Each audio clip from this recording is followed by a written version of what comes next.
What if the secret to a highly successful day is not optimizing your schedule to the exact minute, but deliberately walking to the train station as slowly as possible? Yeah, it sounds a bit counterintuitive, doesn't it? It really does. Welcome to this deep dive. Settle in, find a comfortable spot, and, well, just let your shoulders drop. Take a nice deep breath. We are going to take our time today. Exactly. Usually when we examine a stack of notes, we are jumping into something incredibly dense. We're taking apart complex economic theories or, looking at loud, intense historical debates. Right, we are usually running at top speed, trying to gather as much data as we possibly can. But today, our mission is entirely different. Today, we are examining a simple daily log. It is a profound shift in focus, honestly. The materials we are looking at today, they do not contain any overwhelming data. There are no arguments to win here. None at all. Instead, they just outline a quiet, peaceful daily routine, from the moment the sun comes up to the moment the day ends.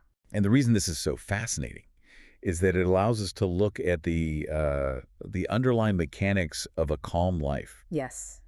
We are going to explore the deep psychology of quiet moments. I think this is exactly what we need right now in a world that is constantly rushing, constantly demanding our immediate attention. Oh, absolutely. The noise can just be deafening sometimes. All right. And the most powerful discoveries actually seem to hide in our smallest, quietest daily actions. They do. They really do. So to unpack this gently, we are going to structure our time today around three core themes that emerge from these notes: sensory grounding, intentional pacing, and cognitive constraints.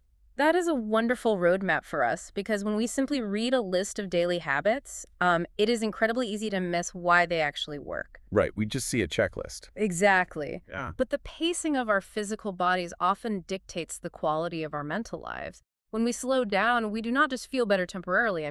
We actually change our nervous system. Well, let's start with that first theme you mentioned, sensory grounding. Let's do it. Our notes begin in the absolute stillness of the early morning.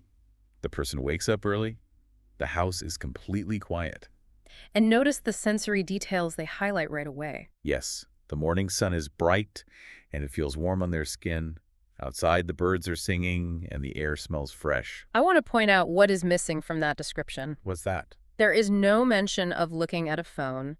There is no mention of checking the news or, reading a stressful work email. Right, none of that modern panic. None of it.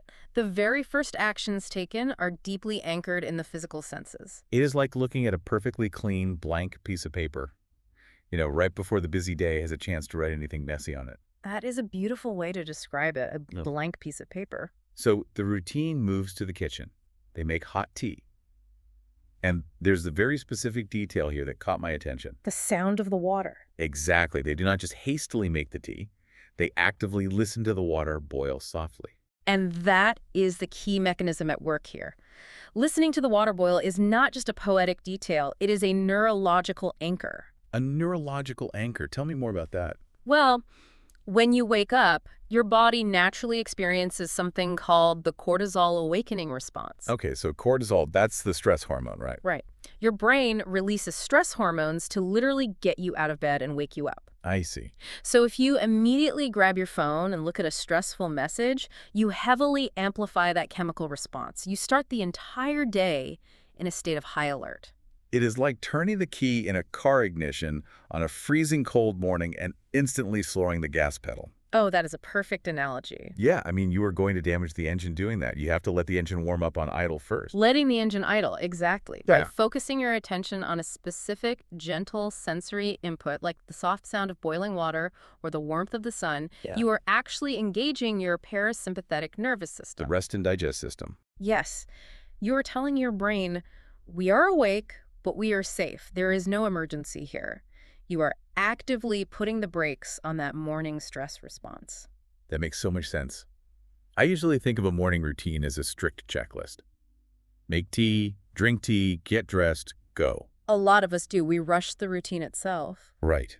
But it is not about the tea itself, is it? It is about the attention you give to the process of making it. Precisely. You are using the physical world to halt the mental noise. It is a physical grounding technique. Yes, it is. If you start your day frantically searching for your keys, well, your foundation is shaky for the next 10 hours.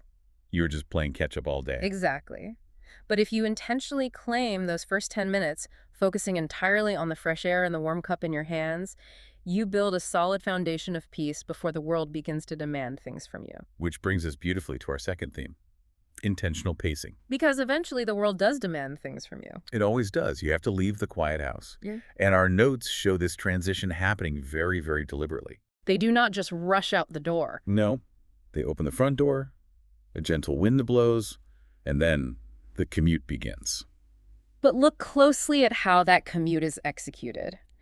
The notes emphasize that the walk to the station is done very slowly. Very slow. They're walking along clean streets, and they actively notice that people are smiling. Now, I want to push back on this a little bit, or at least I want to challenge how realistic this feels for most of us. Okay, go ahead.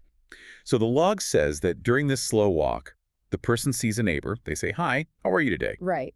And the notes claim that these simple words feel good and that they connect easily.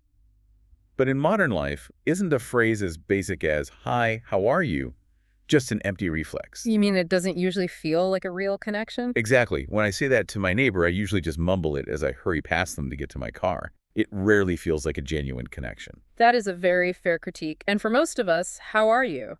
is absolutely an empty script. Yeah, we don't actually want the answer. No, we don't. And we are not really even looking at the person when we ask it. But the secret to why it works in this specific routine lies entirely in the physical pacing. You mean the fact that they are walking very slowly? Yes. When you walk very slowly, your physical state literally changes your psychological state. Oh, wow. So because I am usually mentally 3 blocks ahead, worrying about my first meeting, my body language is tense. Right. You are moving at a pace that says, "do not stop me." You are just a blur of anxiety. But if I am walking slowly, my body language says, "I am here with you." Precisely. You are moving at a pace that allows you to actually see their face. When you offer simple words from a place of physical stillness, you offer them with genuine presence. So it is not the depth of the conversation that creates the connection. No, it is the presence of the speaker. In sociology, there is a concept known as weak ties. Weak ties, what does that mean? These are the acquaintances in our lives, the barista, the mail carrier, the neighbor you see every morning. The people we see but don't know deeply. Right. And research shows that having positive interactions with our weak ties is incredibly important for our mental health. Wait, really? Just casual interactions? Yes. It subconsciously signals to our ancient nervous system that our immediate environment is safe and friendly. So we do not need to engage in complex, deep conversations to feel a sense of belonging in our community. Not at all. Simple words, delivered with a slow, mindful presence, become powerful little bridges between people. That is so comforting. And notice how this intentional pacing protects the foundation of peace they built in the morning. They're carrying it with them. Exactly. They carry that calm energy right out the front door, through the neighborhood, and eventually into the workspace. Which, let's be honest, is usually the place where any remaining peace goes to die. It certainly can be. The workplace is where the rushing river of modern life flows the absolute fastest. But our notes describe a surprisingly pleasant afternoon. It is described very simply, yes. Working at a desk, using soft music to help maintain focus. And they describe a coworker who sits nearby. They take a short break, drink coffee together, and have a nice conversation about their weekends. And they laugh softly. When I read this, it felt like these moments, the soft music, the short coffee break, they are like tiny islands of calm floating in the middle of a busy work stream. Islands of calm. I love that. You could just step onto them, catch your breath, and then wade back into the work. That is a brilliant way to visualize it. And, it challenges a very common modern assumption about work. What assumption is that? We often believe that a productive day requires relentless intensity. We think we need unbroken, grinding focus for 8 hours straight. Right, the whole hustle culture mentality. If you are laughing softly with a coworker, well, you aren't working hard enough. Exactly. But cognitive science tells us the exact opposite. Relentless intensity actually leads to rapid cognitive fatigue. My brain just gets tired. Very tired. Your brain cannot sustain high-level focus indefinitely without burning out. The routine we are studying includes a line that is striking in its clarity. Let me guess. Simple conversations make me happy. Yes. It is such an honest, pure statement. It really is. By balancing the focused work with soft laughter and these low-stakes interactions with a coworker, this person is actually protecting their mental endurance. So the nervous system actually needs those low-stakes interactions just to reset. It does. They're not wasting time at the coffee machine. They are maintaining a steady rhythm. They avoid the extremes of completely burning out or completely checking out. You protect the peace of the morning by letting the music be soft and keeping the conversation simple and nice. It is a deliberate refusal to let the chaotic work environment dictate your internal environment. That is a really empowering thought. And as that steady workday concludes, the routine guides us into our third and final theme. Cognitive constraints. The transition back to the home. The visual details here are wonderful. They really help slow down the reading. The sun goes down and the sky turns purple. It is a natural visual cue. It signals that the day's work is over. An environmental signal to shift gears. Right. The notes say it is time to relax. And they do this by cooking a simple dinner that smells wonderful. Oh, we are back to sensory grounding again. We are. In the morning, it was the soft sound of boiling water and the smell of fresh air. Now, in the evening, it is the wonderful smell of dinner. Yes. The day is perfectly bookended by sensory anchors because when you arrive home from work, your brain is usually still spinning. Oh, constantly. With tasks, conversations, things you forgot to do. Exactly. The smell of dinner pulls your consciousness out of your busy mind and back into your physical body. It roots you right back in the present moment. But this is where the routine gets really, really interesting to me. The journaling practice. Yes, it is the end of the day. They have finished their simple dinner. They close their eyes. They take a slow breath. And they open a notebook. A very mindful transition. Now, I am a journaler. When I open a notebook at the end of a long day, I usually want to pour everything out onto the page. Just a brain dump of everything that happened. Exactly. I want to write 3 pages venting about what went wrong, analyzing my conversations, trying to figure everything out. But in this routine, they write just one sentence. One single sentence. Today felt steady and peaceful. And I have to be honest with you, I really struggle with this idea. How so? It feels like an extreme constraint. I mean, why write just one sentence? Isn't that a form of toxic positivity? That is a very common reaction to this kind of practice. Right, because if you had a frustrating meeting or a bad commute and you force yourself to just write, "Today felt steady and peaceful," aren't you just lying to yourself? Doesn't that feel restrictive and, well, unhealthy? That is a brilliant question. We are taught that expressing every negative emotion is healthy. But we need to look at the psychological mechanism at play here. Okay, I'm listening. This is not about lying to yourself. This is about deliberately hijacking your own memory consolidation. Hijacking my memory, how on earth does that work? Well, in psychology, there is a well-known concept called the peak end rule. The peak end rule. Yes. It means that human beings do not remember an experience by adding up every single minute of it like a ledger. Oh, so we don't average out the good and the bad. No, we don't. Oh. We judge an experience based on how we felt at its absolute peak, the most intense moment, and how we felt at the very end. Wow. So how you end your day literally dictates how you will remember that entire day. Exactly. So if you spend 20 minutes at night writing down all your anxieties and venting about a bad meeting, I am telling my brain that the anxiety is the most important part of the day. yes, unrestrained venting often just leads to rumination. You are just reliving the stress all over again. You are carving those stressful neural pathways deeper into your mind right before you go to sleep. Precisely. That makes total sense. I always thought I was getting it out of my system, but, sometimes I just feel more wound up after I write it all down. Many people do. Now look at the power of the constraint in our notes. By forcing yourself to distill the entire day into a single, simple sentence, you deny your brain the opportunity to spiral into that rumination. You force yourself to find a baseline truth, or maybe to set a final intention for the day. You have to edit out the noise. You have to look at the day, acknowledge that maybe there was a small hiccup, but ultimately decide, no, the core truth of today is that it was steady. Yes. The text concludes with a profound realization. Simple sentences are powerful. They truly are.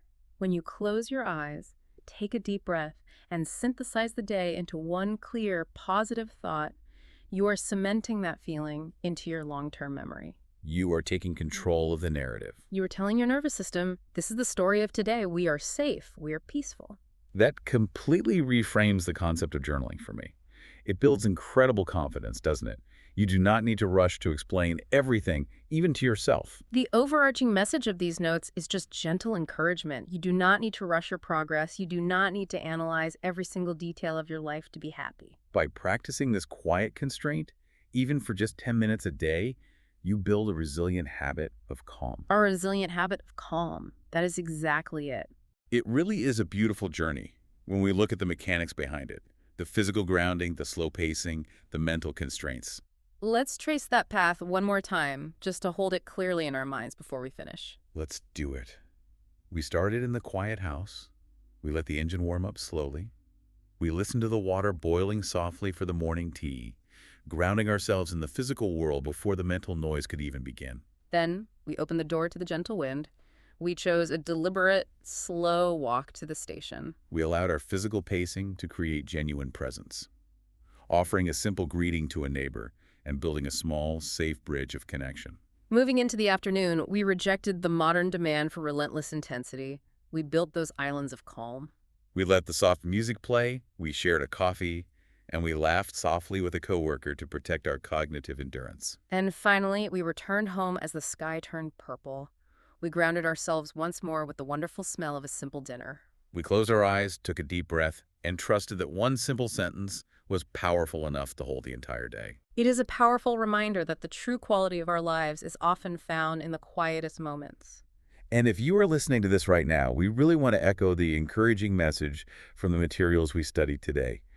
You do not need to rush your life. You are doing an amazing job just by being here, by listening thoughtfully, and by considering these steady, quiet habits. Taking just 10 minutes a day to find your quiet focus is enough. Simple words, spoken slowly, are enough. The peace you are looking for is already hidden right there in the small details of your day. As we bring this deep dive to a close, we want to leave you with a final thought, something for you to explore quietly on your own right now. A moment of intentional reflection. Imagine that you are sitting at a quiet desk. The sky outside your window is just starting to turn purple. You close your eyes, you take a slow, deep breath in, and you let it out. You open a clean, blank notebook. If you had to write just one simple sentence to capture the exact feeling of this very moment in your life, what would your sentence be?